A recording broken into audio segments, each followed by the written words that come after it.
오늘 우리에게 주시는 하나님의 말씀은 열왕기상 7장 40절부터 51절까지의 말씀입니다. 제가 하나님의 말씀을 봉독하겠습니다. 히람이 또 물두멍과 부삽과 대접들을 만들었더라.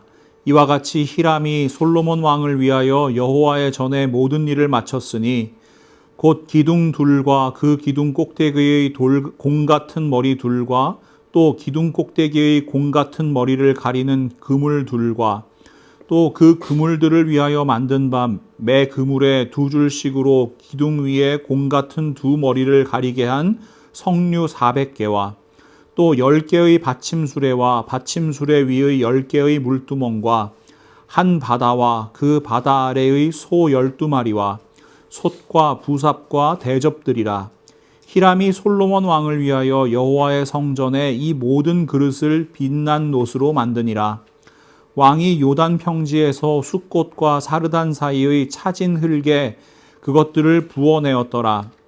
기구가 심이 많으므로 솔로몬이 다 달아보지 아니하고 두었으니 그 놋 무게를 능히 측량할 수 없었더라. 솔로몬이 또 여호와의 성전에 모든 기구를 만들었으니 곧 금단과 진설병의 금상과 내소 앞에 좌우로 5씩 둘 정금 등잔대며 또 금꽃과 등잔과 불집게며 또 정금 대접과 불집게와 주발과 숟가락과 불을 옮기는 그릇이며 또 내소 곧 지성소 문의 금 돌적이와 성전 곧 외소 문의 금 돌적이더라. 솔로몬 왕이 여호와의 성전을 위하여 만드는 모든 일을 마친지라. 이에 솔로몬이 그의 아버지 다윗이 드린 물건 곧 은과 금과 기구들을 가져다가 여호와의 성전 곳간에 두었더라. 아멘. 우리 오늘 한번 같이 인사할까요? 메리 크리스마스. 메리 크리스마스. 네, 말씀이 육신되어 우리에게 오신 아기 예수님을 기억하며 오늘도 하나님의 말씀이 우리 안에 귀하게 임하시기를 시간 간절히 소망합니다. 오늘 우리가 읽은 말씀은 예루살렘 성전 건축이 마무리되는 장면인데요. 오늘 40절 말씀을 제가 다시 한번 읽어볼게요. 히람이 또 물두멍과 부삽과 대접들을 만들었더라. 이와 같이 히람이 솔로몬 왕을 위하여 여호와의 전에 모든 일을 마쳤으니. 이제는 좀 익숙한 이름이시죠? 네, 히람. 이 두로에서 온 놋대장장이 히람은 드디어 성전의 모든 작업을 마무리합니다. 그가 마지막으로 만든 물건의 목록을 한번 보세요. 물두멍, 부삽, 대접. 히람이 만든 모든 것은 성전을 위한 도구였습니다. 히람은 자기의 기술을 뽐내기 위해서 화려한 장신구를 만들지 않았고요. 사람을 살상하는 무기를 만들지도 않았습니다. 그는 철저하게 자신의 기술을 사용해서 놋이 사용되어야 할 곳, 그 쓰임에 맞는 도구들을 만들어냅니다. 저는 이 부분에서 성전의 본질을 봐요. 반복해서 말씀드리는 거지만 성전이 성전될 수 있도록 하는 것은 번쩍거리는 금장식이 아니라 투박하고 볼품없어 보이고 세상은 가치 없다고 이야기하는 놋이었습니다. 제사를 드리고 물을 담고 죄를 치우는 이 놋기구들이 없으면요, 성전은 아무것도 아닌 거예요. 그냥 화려하게 장식된 하나의 건물에 불과한 거겠죠.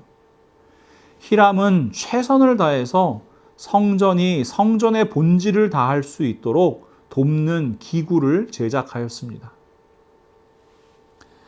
그렇다면 여러분, 성전의 본질이 무엇입니까? 성전이 지어지기 전 광야 시대에는 성막이 있었습니다.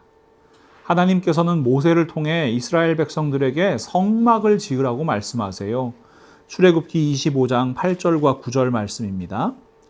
내가 그들 중에 거할 성소를 그들이 나를 위하여 짓되 무릇 내가 내게 보이는 모양대로 장막을 짓고 기구들도 그 모양을 따라 지을지니라. 이 성막이라는 것은 히브리어 단어 미쉬칸을 번역한 건데요. 미쉬칸은 뭐 천막, 장막, 휘장, 그리고 거주지 이런 것들을 나타내는 단어입니다. 본래 이스라엘 백성들은 목초지를 따라서 이동하는 유목민족이었죠. 그리고 출애굽 이후 약속의 땅을 향해 광야를 행진하고 있던 민족이었잖아요. 그래서 이들에게 미식한이라는 것은 너무나 익숙한 거였어요. 그래서 이 성막은 철저하게 이동을 전제로 제작됩니다. 그러니까 지금 우리가 캠핑 갈 때 집을 가져갈 수 없으니까 텐트 가져가잖아요. 그거랑 똑같은 거죠. 손쉽게 분해할 수 있어야 되고 다시 조립할 수 있어야 되는 겁니다. 게다가 성막에서 사용되는 모든 성물에는 고리를 만들었어요. 그래서 고리에다가 나무로 된 채를 꿰서 이렇게 짊어질 수 있도록, 이동할 수 있도록 그렇게 만들어졌습니다. 하나님께서는 만드는 것뿐만 아니라 이것을 누가 어떻게 옮겨야 되는가 하는 거에 대해서도 구체적으로 말씀해 주시거든요. 민수기 4장을 보시면은 이 레위 자손들이 각각 무엇을 맡아야 하는지 역할 분담이 나와 있는데 이 표를 한번 보세요. 이 레위 자손 중에서 고핫 자손은 가장 거룩한 성물들, 언약궤, 향단, 떡상, 등잔대, 번제단 이런 것들을 어깨에 메고 가는 겁니다. 게르손 자손은 성막의 휘장이나 덮개, 그러니까 약간 천이나 가죽으로 된 거를 들고 가고요. 무라리 자손은 무거운 널판과 기둥, 받침 이런 것들을 가지고 가는 거예요. 그래서 아무래도 이 천이나 가죽 이런 것도 사실은 부피가 크고 무겁고 또 이 널판 같은 건 더 무거울 거잖아요. 그래서 이 게르손 자손하고 무라리 자손들에게는 수레와 황소가 주어졌습니다. 그 수레에 싣고 가라는 거죠. 이처럼 성막은 언제든지 하나님의 구름 기둥이 떠오르면은 이동하는 거예요. 짐을 꾸려서 그 성막을 다 분해해 가지고 가는 거죠. 이동식 종교시설이다 이렇게 볼 수도 있겠습니다. 세월이 흘러서 이스라엘 백성들이 마침내 약속의 땅에 정착을 합니다. 이 다윗 왕의 시대가 오면서 왕권이 강화되고 나라가 안정을 찾아요. 그러자 이 다윗 왕의 마음에 거룩한 부담감이 하나 생기는데요. 사무엘하 7장 1절과 2절 말씀은 그 부담감을 이렇게 이야기합니다. 주님께서 사방에 있는 모든 원수에게서 다윗 왕을 안전하게 지켜주셨으므로 왕은 이제 자기의 왕궁에서 살게 되었다. 하루는 왕이 예언자 나단에게 말하였다. 나는 백향목 왕궁에 사는데 하나님의 궤는 아직도 휘장 안에 있습니다. 자기는 두로왕 히람이 지어준 좋은 백향목 궁전에 살게 됐어요. 그런데 하나님의 궤는 광야 시대와 마찬가지로 여전히 장막 안에 있는 겁니다. 그게 너무나 송구스러운 거예요. 그래서 다윗은 하나님을 위한 성전을 짓고 싶어 했고요. 그 꿈은 그의 아들 솔로몬의 때에 이루어지게 됩니다. 지금 우리가 살펴보고 있는 이 열왕기상에 나타나 있는 이 성전이 바로 그것입니다. 최고급 석재를 이용하고요. 귀한 백향목을 아낌없이 사용하고 내부에 온통 금으로 입힌 이 웅장한 건물 말입니다. 자, 그림을 한번 보여드릴게요. 제가 AI한테 이게 그려달라 그랬는데 여러 가지 비율이 잘 안 맞아가지고 자꾸 이렇게 요청을 한 20번 했는데 못 맞추더라고요. 근데 어쨌든 간에 자, 왼쪽에 보시는 것이 뭐예요? 네, 성막이에요. 성막. 광야 시대에 있던 성막. 이렇게 나란히 있었다는 건 아니고 그냥 제가 나란히 그려달라 그런 겁니다. 오른쪽에 있는 것이 이제 솔로몬 왕의 시대에 지어진 성전입니다. 자, 천으로 만든 텐트, 그리고 황금으로 내부를 입힌 석조 건물. 그러면 이게 달라도 너무 다르잖아요. 성전은 성막에 비해서 훨씬 웅장하고 화려해 보이죠. 그러나 여러분 잊지 마세요. 성막과 성전 외형은 변해도 그 본질만은 동일해야 하는 겁니다. 성막이나 성전이 존재하는 이유가 무엇입니까?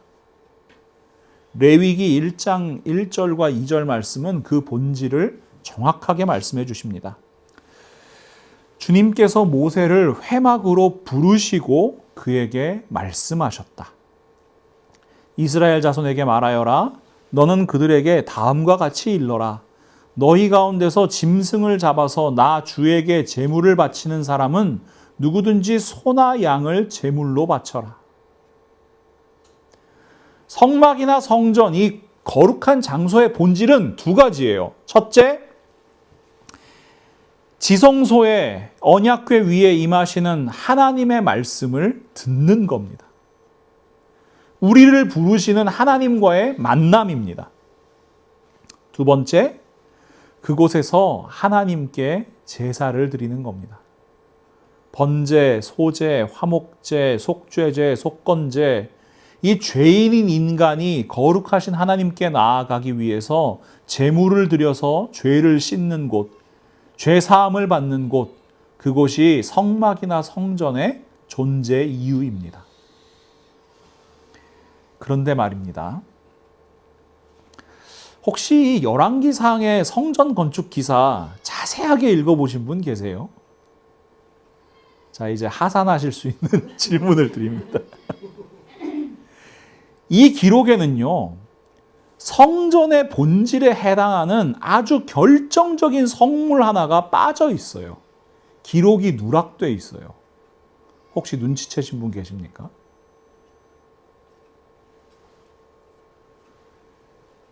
하산은 안 하셔도 되겠습니다. 여러분, 놀랍게도요, 열왕기상 말씀에는 번제단을 만들었다는 기록이 누락되어 있어요. 하나님께서는 모세에게 번제단을 만들라고 분명히 말씀하셨거든요. 출애굽기 27장 1절에서 3절 말씀.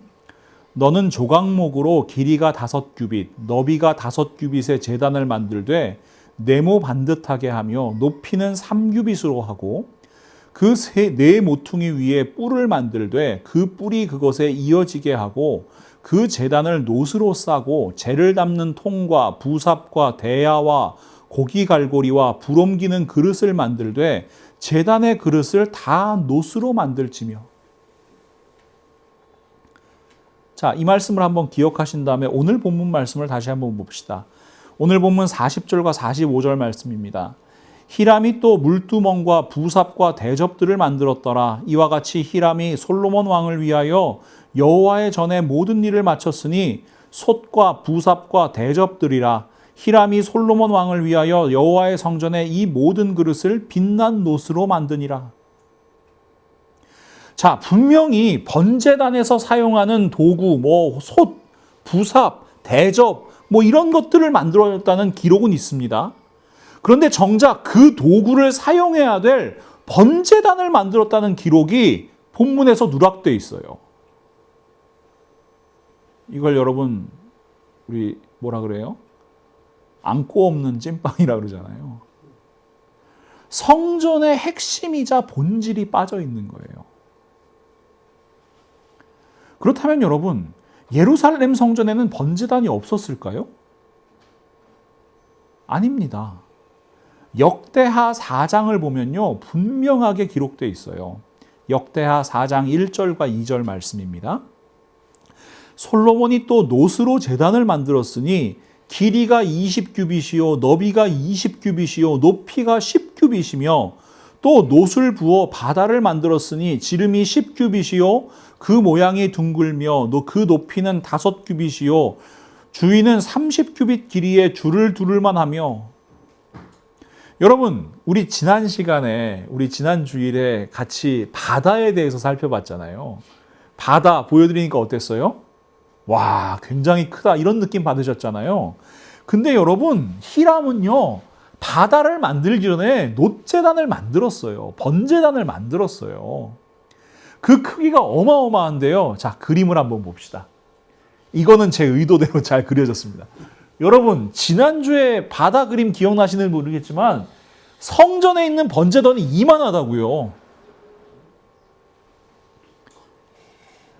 성막 시절에 쓰던 번제단보다요, 너비와 길이가 이 2배씩 커요. 아니, 4배씩 커요. 4배씩. 그러니까 그 위에 있는 이 그릴이라 그럴까요? 그 위가 16배가 큰 거예요. 근데 그게 얼마나 크냐 하면은 가로 세로가 9m, 높이가 4.5m인데 이 고기를 태우는 위에 그릴의 면적이 800 스퀘어 핏이에요. 여기 뒷마당에 있는 그 가스 그릴 있죠? 그거 202개를 합쳐놓은 것만큼 위에가 큰 거예요. 그래서 제가 처음에는 저 위를 안 그려줬길래 위에다가 고기를 태우는 걸 그려달라 그랬거든요. 저렇게 고기를 태울 수 있는 거예요. 저렇게 번제를 드릴 수 있는 번제단이 이 예루살렘 성전의 번제단이었습니다. 어마어마하지 않나요? 어떻게 이렇게 큰 번제단을 빠뜨릴 수가 있어요? 저는 바다보다도 이 번제단을 만들었다는 게 더 대단해 보이거든요. 성전에서 금으로 된 부분은 다 성전 내부에 있다고 말씀드렸잖아요. 그러니까 아마 예루살렘 성전에 방문한 사람들이 가장 압도적인 느낌을 받는 게 뭐였냐면 제가 생각할 땐 이 번제단이에요. 왜냐하면 여러분 이 번제단의 이 너비가요. 성전의 너비랑 똑같아요. 그러니까 저기 성전이 보이잖아요. 성전이 보이는데 그 건물 너비랑 똑같은 너비의 번제단이 눈앞에 있는 겁니다. 압도적이었겠죠. 그렇다면 여러분, 왜 열왕기서에는 이 중요하고 압도적으로 보이는 번제단에 대한 기록이 누락되었을까요? 저는 이것을 열왕기서와 역대기가 기록된 관점의 차이 때문이라고 생각합니다. 여러 번 말씀드린 적이 있는데요. 열왕기서는 신명기 역사서라고 불려요.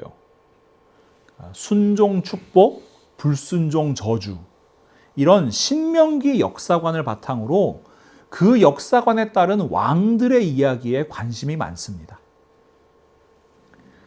그리고 이 그 왕들의 이야기 중에서도 특별히 다윗 왕조, 이 다윗과 솔로몬의 이야기, 그 왕조가 얼마나 정당성을 가지고 있었는지, 그리고 그 왕국이 얼마나 강성했는지를 보여주는 데에 그 목적이 있어요.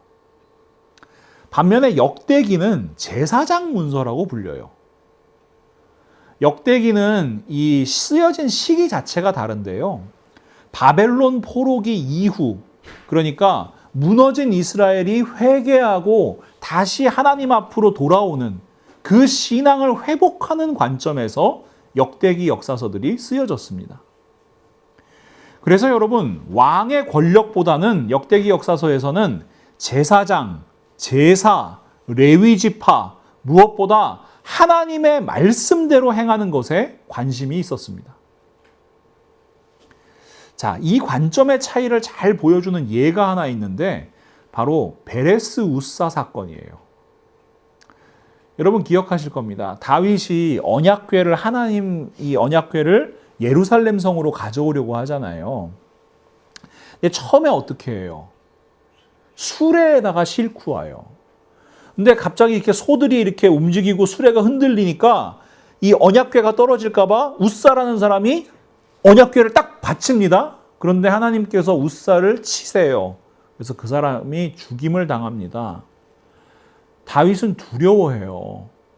그래서 언약궤를 일단은 예루살렘으로 가져오는 거 보류. 그리고 언약궤를 오베데돔이라는 사람 집에 일단 갖다 놓자. 그럼 거기다 갖다 놔요. 그런데 얼마 후에 다윗이 다시 언약궤를 예루살렘 성으로 가져오기로 결심을 하거든요. 그 계기가 무엇입니까?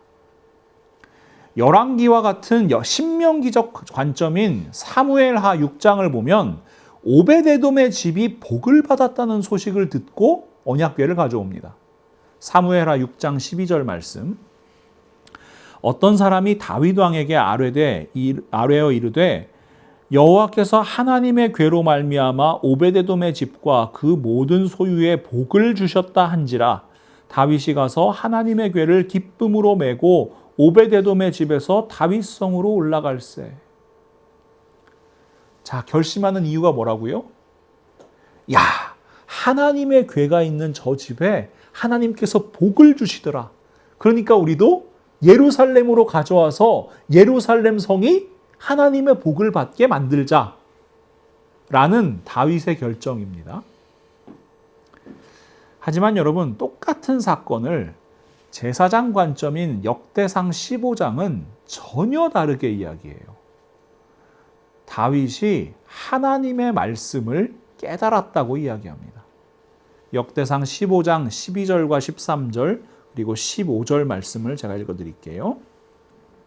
그들에게 이르되 너희는 레위 사람의 지도자이니 너희와 너희 형제는 몸을 성결하게 하고 내가 마련한 곳으로 이스라엘 하나님 여호와의 궤를 메어 올리라. 전에는 너희가 메지 아니하였으므로 우리 하나님 여호와께서 우리를 찢으셨으니 이는 우리가 규례대로 그에게 구하지 아니하였음이라. 모세가 여호와의 말씀을 따라 명령한 대로 레위 자손이 채에 하나님의 궤를 꿰어 어깨에 매니라. 이런 겁니다. 복을 주셨대더라 하는 걸 듣고 한 게 아니라요. 하나님께서 언약궤를 레위 사람들이 어깨에 메고 올리라고 말씀하셨지. 아, 우리가 지난번에는 그 말씀대로 행하지 않았구나. 이제 그 말씀으로 돌아가야겠다. 하나님께서 우리에게 말씀하신 그대로 행해야겠다.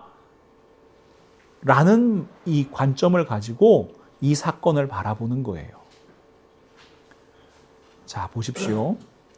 왕의 권력과 복을 중심으로 보는 열왕기의 관점과 말씀의 회복을 중심으로 보는 역대기의 관점.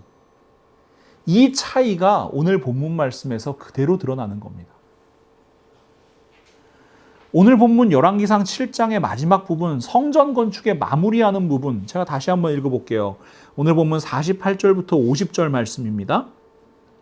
솔로몬이 또 여호와의 성전의 모든 기구를 만들었으니 곧 금단과 진설병의 금상과 내소 앞에 좌우로 5씩 둘 정금 그 등잔대며 또 금꽃과 등잔과 불집게며 또 정금 대접과 불집게와 주발과 숟가락과 불을 옮기는 그릇이며 또 내소 곧 지성소 문에 금돌적이와 성전 외소 곧 외소문에 금돌적이더라. 여러분, 온통 금.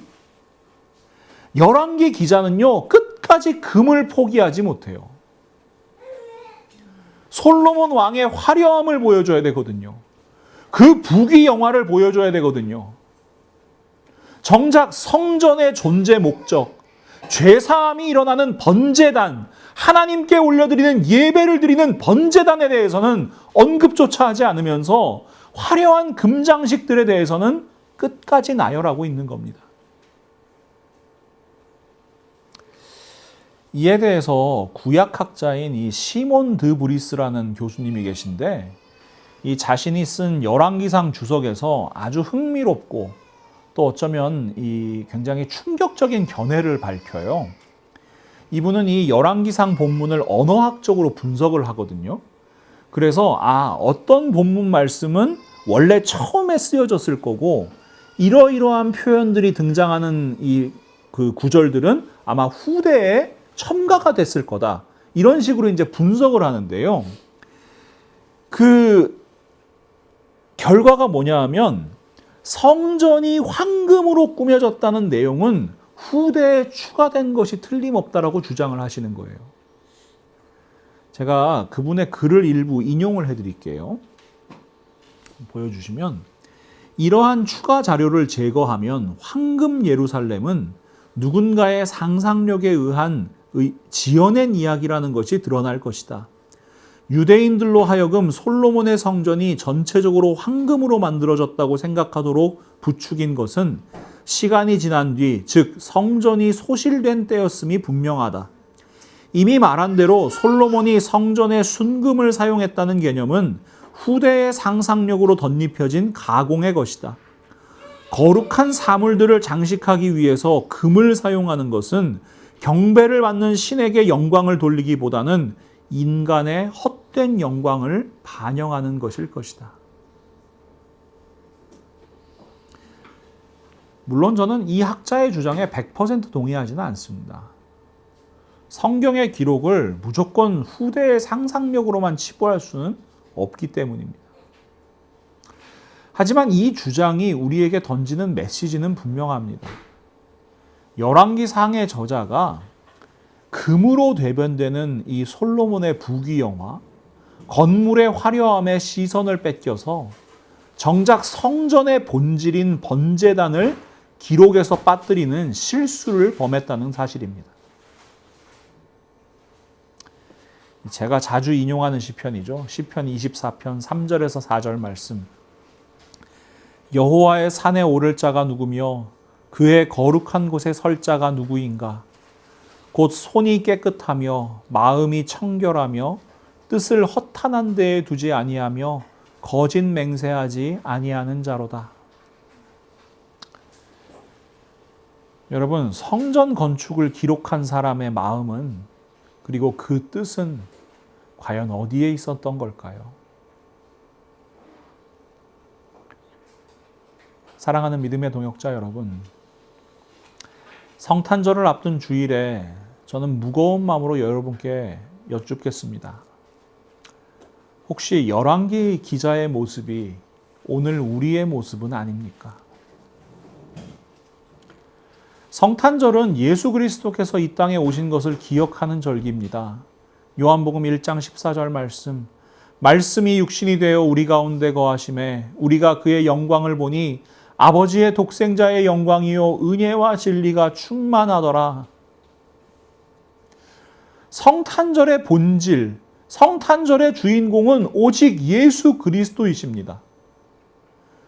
그러나 우리는 열왕기서의 기자처럼 본질이 아니라 번쩍이는 금붙이에 우리의 마음을 빼앗겨 버려요.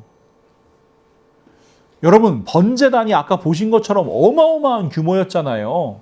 그걸 본 사람은 그걸 잊어버릴 수가 없잖아요. 그런데 열왕기의 기자가 그걸 못 봤을까요? 보면서 기록했을 거예요. 그런데도 빠뜨린다니까요. 화려한 크리스마스 장식, 선물, 산타클로스, 파티. 정말로 크리스마스의 주인공이 예수 그리스도이십니까?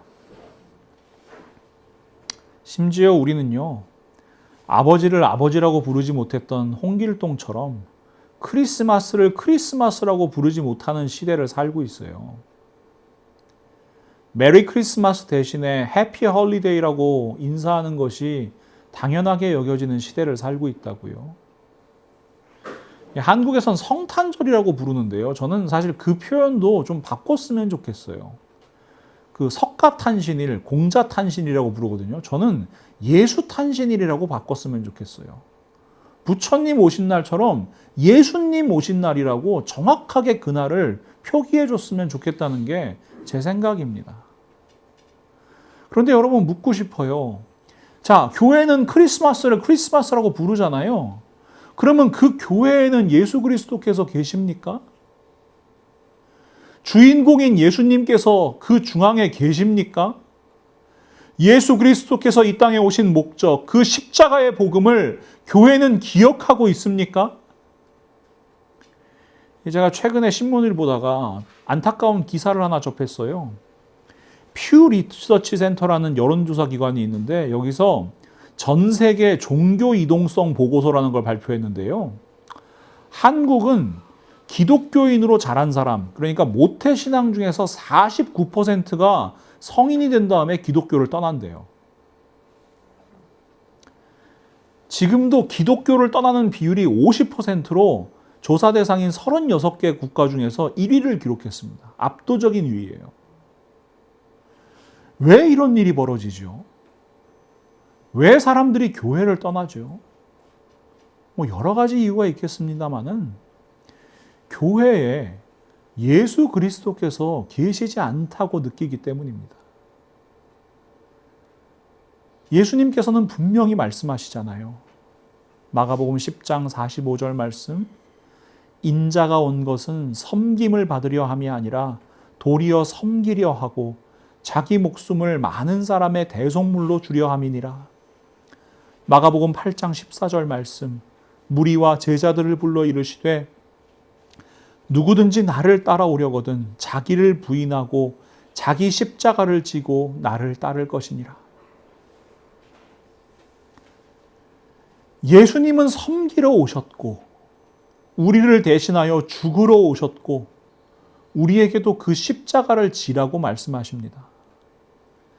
예수 그리스도께서 친히 화목제물이 되셨습니다.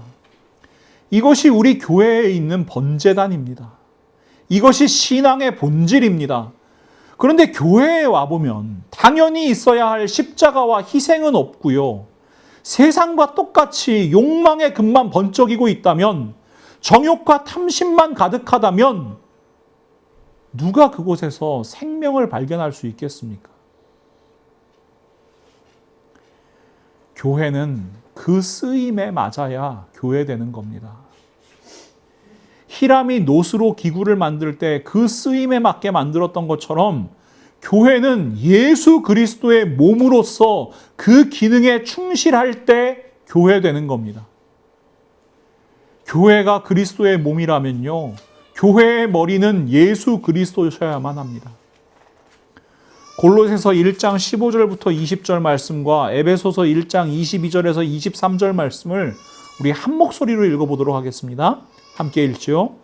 그는 보이지 아니하는 하나님의 형상이시요 모든 피조물보다 먼저 나신 이시니 만물이 그에게서 창조되되 하늘과 땅에서 보이는 모든 보이지 않는 것들과 혹은 왕권들이나 주권들이나 통치자들이나 권세들이나 만물이 다 그로 말미암고 그를 위하여 창조되었고 또한 그가 만물보다 먼저 계시고 만물이 그와 안에 함께 섰느니라.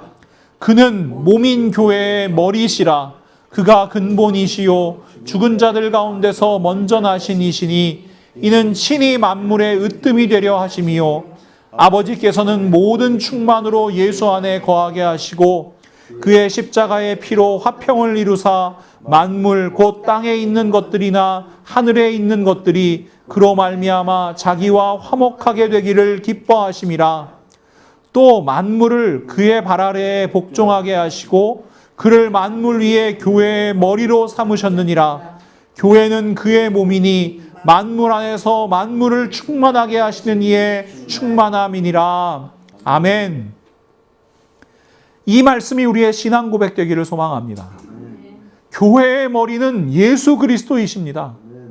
예수 그리스도께서 머리 되지 않으시면 교회는 교회가 아닙니다.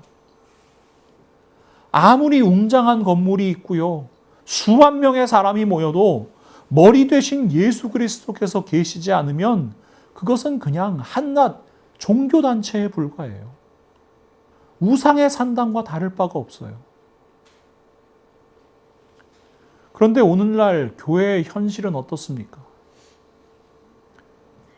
서로 머리가 되지 못해서 안달이 났습니다. 담임 목사가 교회의 머리 되려고 애를 써요. 힘 있는 장로가 머리 되려고 애를 써요. 헌금 많이 하는 재력가가 교회의 머리 노릇을 하기도 합니다. 요즘엔 특정 정치인을 갖고 와가지고 교회의 머리를 삼으려고 애를 써요. 여러분, 어떻게 그것이 주님의 몸된 교회가 되겠습니까? 교회가 정치를 위한 도구가 되고 권력을 위한 도구가 되고 부와 성공을 위한 도구가 되어버리면요, 그것은 번제단의 기록이 빠진 솔로몬 성전 이야기와 다를 바가 없는 겁니다. 그래서 우리는 하나님의 말씀 앞에서 묻고 또 물어야 합니다. 우리가 드리는 예배, 성경 공부, 우리가 행하는 사역, 정말 하나님의 영광을 위한 것인지 말입니다. 목사의 야망 때문인 것은 아닌지, 아니면 성도님들의 자기 만족이나 종교적인 위안 때문은 아닌지 우리는 뼈아프게 질문해야 합니다. 내 안에, 우리 교회 안에 번제단이 있는가? 우리 교회의 머리는 예수 그리스도 한 분이신가? 사랑하는 믿음의 동역자 여러분, 우리는 그리스도인입니다. 그리고 그 그리스도인의 모임이 바로 교회입니다. 그래서 우리 교회의 머리는 오직 예수 그리스도이십니다. 이것이 우리 믿음의 본질이고 우리 교회의 존재 이유입니다. 화려한 것에 마음을 빼앗겨 가장 중요한 것을 잊어버리지 않도록 하십시오. 예수 그리스도 없는 크리스마스, 예수 그리스도 없는 교회, 예수 그리스도 없는 그리스도인, 이보다 더 비극적인 일이 있겠습니까? 이번 성탄절에 우리 다시 본질로 돌아갑시다. 하나님의 말씀으로 돌아갑시다. 화려한 장식보다 내 안에 그리스도의 생명이 있는지 점검하시기 바랍니다. 히브리서 10장 19절부터 20절 말씀과 갈라디아서 2장 20절 말씀 우리 마음에 새깁시다.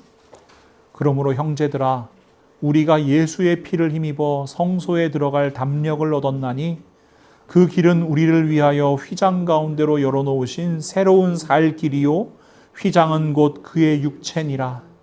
내가 그리스도와 함께 십자가에 못 박혔나니 그런즉 이제는 내가 사는 것이 아니요 오직 내 안에 그리스도께서 사시는 것이라.